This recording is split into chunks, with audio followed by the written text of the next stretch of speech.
Hello guys, good morning. Pauwi na yung kasama ko guys sa Ethiopia. Ito yung mga cargo niya guys. Ang dami-dami niyang cartons. Nakakargo mga jumbo size na carton guys. O diba? Nag-impake na siya guys kasi nga after 3 days yata mag-ano na siya guys. Aalis na siya. Wow. Ingat na lang, Sisi.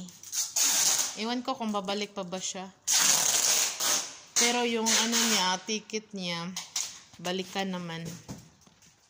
O, diba?